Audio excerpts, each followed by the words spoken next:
होगी न्यूज़ खटर पटर, बातें भी चटर पटर, घर घर की खबर खबर, हंसी ठिठोली की है अंगड़ाई।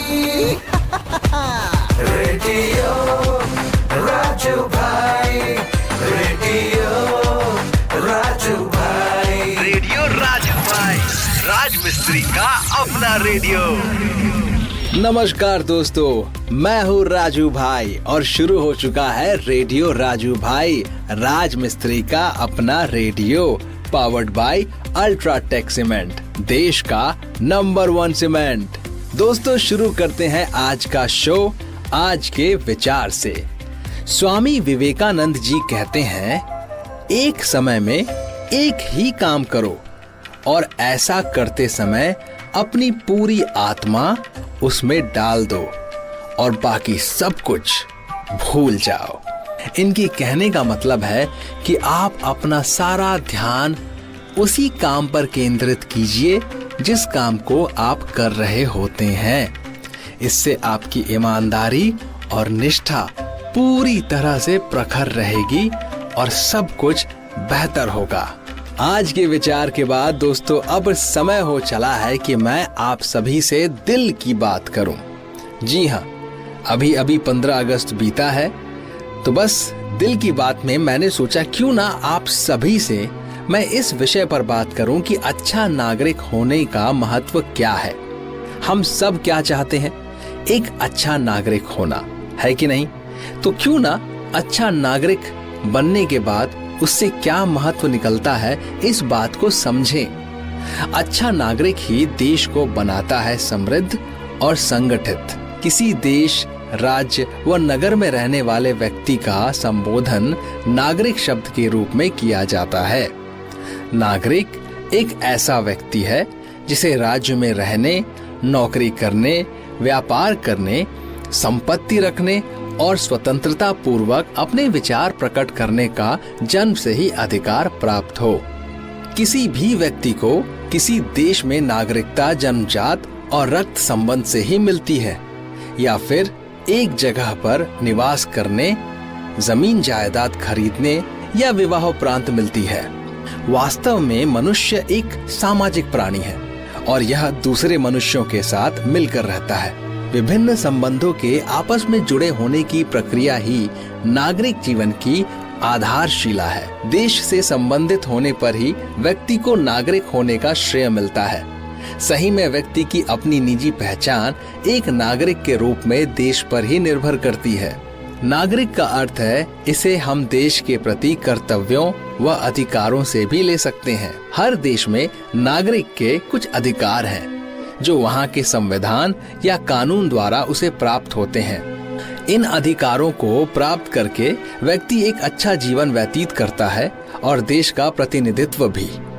एक अच्छे नागरिक का अपने देश की राजनीतिक, सामाजिक, आर्थिक व नैतिक दृष्टि से बड़ा महत्व होता है। एक अच्छा नागरिक ही समाज का आधार और शोभा है। एक नागरिक होने का गर्व हमें तभी मिल सकता है जब हम लोगों में ये गुण हों, जैसे शिक्षित, कर्तव्यनिष्ठा, देशभक्ति, चरित्रवान, सत्य बोलने वाला, परिश्रमी और स्वावलंबी आदि। ऐसे नागरिक का जीवन और आचरण अनुकरणीय होता है। एक अच्छा नागरिक देश को शक्ति संपन्न, समृद्ध और संगठित बनाता है। उपयुक्त गुण जिस भी देश के व्यक्ति में होंगे वह निसंदेह एक अच्छा नागरिक होगा और ऐसे नागरिक पर सब गर्व करेंगे। ऐसे नागरिक से बड़ा कोई देशभक्त नहीं हो सकता। देशभक्ति का अर्थ है देश के प्रति अटूट प्रेम और समर्पण। इस तरह के लोग देश की कैसी भी स्थिति हो, देश हित में लगे रहते हैं। इतिहास में ऐसे कई वीर शिरोमणि हुए हैं जिन्होंने श्रेष्ठ नागरिक होने का प्रमाण दिया है। महात्मा गांधी, नेल्सन मंडेला, सुभाष चंद्र बोस, भगत सिंह, लाला लाजपत राय आदि। ये ऐसे महान व्यक्तित्व थे जिन्हें अपने देश का नागरिक होने का गर्व था। वह कोई भी ऐसा काम नहीं करते जो दूसरों के हित में ना हो, देश और समाज को हानि पहुंचाने वाला हो। आज के नागरिक का एक महत्वपूर्ण कर्तव्य वोट द्वारा देश की प्रगति को सुनिश्चित करना भी है। वह अपने मत का मूल्य समझकर देश को प्रगति की ओर ले चले।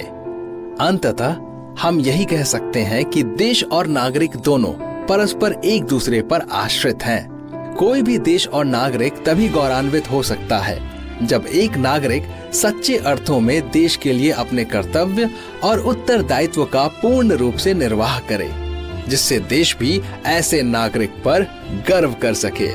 तो दोस्तों चलिए इस पर प्रण लेते हैं कि आप और मैं अच्छे नागरिक हैं और रहेंगे। हम लोग इन सारी चीजों को पूर्ण रूप से स्वीकार करते हैं और इसे अपना कर्तव्य समझकर पूर्ण रूप से करते भी हैं, और यही हमें आजीवन करते रहना है। दोस्तों आगे बढ़ते हैं शो में, और शो में अब वक्त हो चला है कि एक कहानी आपको सुनाऊं ताकि आपका मनोरंजन और बढ़े। और ये कहानी है अकबर बीरबल की कहानी। कहानी का शीर्षक है ऊंट की गर्दन। अकबर बीरबल की हाजिर जवाबी के बड़े कायल थे। एक दिन दरबार में खुश होकर उन्होंने बीरबल को कुछ पुरस्कार देने की घोषणा की, लेकिन बहुत दिन गुजरने के बाद भी बीरबल को पुरस्कार की प्राप्ति नहीं हुई। बीरबल बड़ी ही उलझन में थे कि महाराज को याद दिलाऊं तो कैसे। एक दिन महाराजा अकबर यमुना नदी के किनारे शाम की सैर पर निकले। बीरबल उनके साथ था। अकबर ने वहां एक ऊंट को घूमते देखा। अकबर ने बीरबल से पूछा, बीरबल बताओ, ऊंट की गर्दन मुड़ी क्यों होती है? बीरबल ने सोचा महाराज को उनका वादा याद दिलाने का ये सही समय है। उन्होंने जवाब दिया, महाराज यह ऊंट किसी से वादा करके भूल गया है, जिसके कारण ऊंट की गर्दन मुड़ गई है। महाराज कहते हैं कि जो भी अपना वादा भूल जाता है तो भगवान उनकी गर्दन ऊंट की तरह मोड़ देता है। यह एक तरह की सजा है। तभी अकबर को ध्यान आता है कि वो तो बीरबल से किया अपना एक वादा भूल गए हैं। उन्होंने बीरबल को जल्दी से महल में चलने के लिए कहा, और महल में पहुंचते ही सबसे पहले बीरबल को पुरस्कार की धनराशि उन्हें सौंप दी और बोले, मेरी गर्दन तो ऊंट की तरह नहीं मुड़ेगी ना बीरबल। और ये कहकर अकबर अपनी हंसी नहीं रोक पाए, और इस तरह बीरबल ने अपनी चतुराई से बिना मांगे अपना पुरस्कार राजा से प्राप्त कर लिया। तो दोस्तों इस कहानी से हम क्या सीख पा रहे हैं? देखिए, इस कहानी से हमें ये सीख मिलती है कि इंसान अपनी बात बहुत प्यार से मनवा सकता है। बस मनवाने का और बताने का तरीका होना चाहिए। बिना किसी को ठेस पहुंचाए आप चाहें तो अपनी वो बात सामने वाले के समक्ष रख सकते हैं जो बात आप रखना चाहते हैं। बस रखने का तरीका बहुत अच्छा और बेहतरीन होना चाहिए, तो चाहे कोई भी क्यों ना हो वो आपकी बात जरूर मानेगा। दोस्तों अब मेरा वक्त हो चला है कि मैं शो से इजाजत लूं, लेकिन जाने से पहले आप सभी को एक रोचक तथ्य सुना के जाऊंगा। ये रोचक तथ्य कुछ इस तरह से है। फिलीपींस में पाया जाने वाला बोया पक्षी प्रकाश में रहने का इतना शौकीन होता है कि वो अपने घोंसले के चारों ओर जुगनू भरकर लटका देता है। वो कहीं कहीं से जुगनू पकड़ कर लाता है और घोंसले में लटका देता है, बांध देता है, उसे कहीं कहीं छिपा देता है। उससे क्या होता है, जुगनू की जो रोशनी है उसको मिलती रहती है। अरे भाई, पक्षियों के भी अपने शौक होते हैं, सब शौकीन है, सबको अपना अपना शौक पूरा करने का पूरा हक है। दोस्तों अब मैं लेने वाला हूँ आप सभी से इजाजत। हम मिलेंगे फिर से नए एपिसोड में नई बातचीत के सिलसिले के साथ। आप अपना ख्याल रखिए और भूलिए नहीं, कल मैं बताने वाला हूँ विजेताओं के नाम की घोषणा करने वाला हूँ कल। तो बस दिल थाम के बैठिए, क्या पता आपके नसीब में हो ढेर सारे पुरस्कार। तो बस कल का इंतजार करते हैं। मैं लेने वाला हूँ आप सभी से इजाजत। हम मिलेंगे कल फिर से इसी शो में। शुक्रिया दोस्तों।